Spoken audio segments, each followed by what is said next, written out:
I want to talk about habits, how you form them, why you have them, and why using willpower alone doesn't usually change them.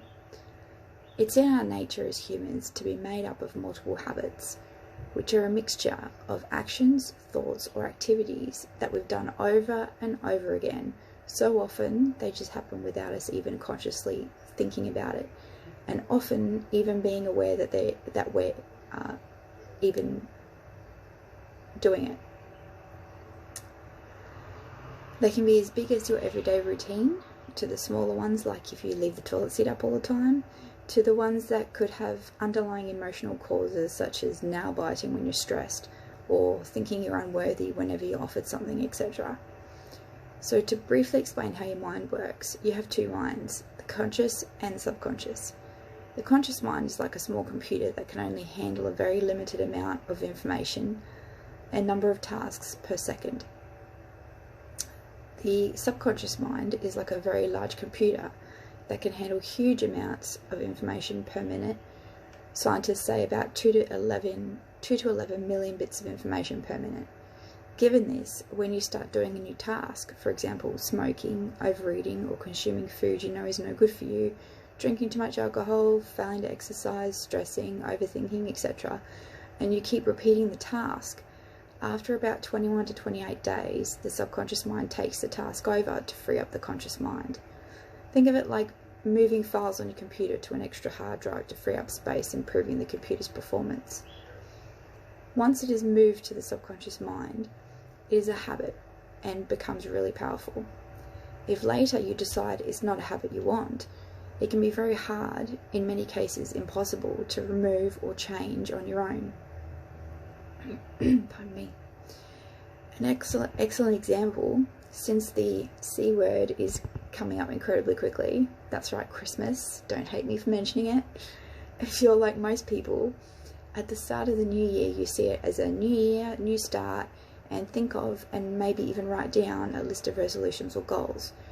This is in no way a bad thing, but many of these goals or resolutions are often the opposite of what you've been doing. So you start using willpower to try to override the old subconscious habit.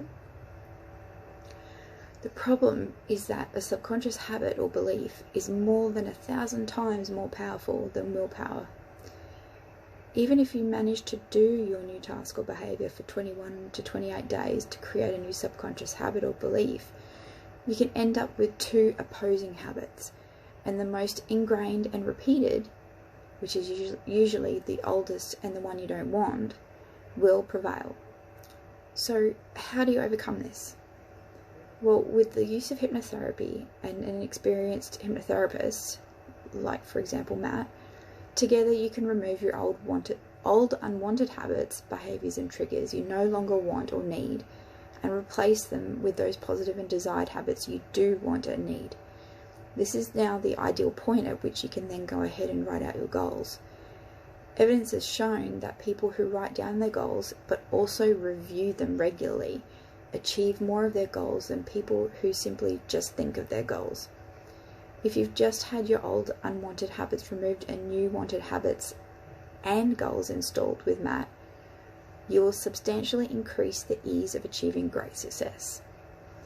He helps clients with their goals all the time, either as part of their tailored program or as a standalone process.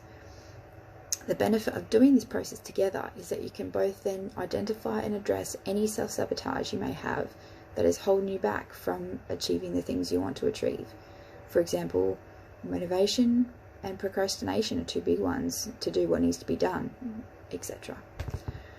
So I've been doing a bit of planning, quite a bit of future planning ahead, and we'll be delving deeper into goals mid next month, so stay tuned for that.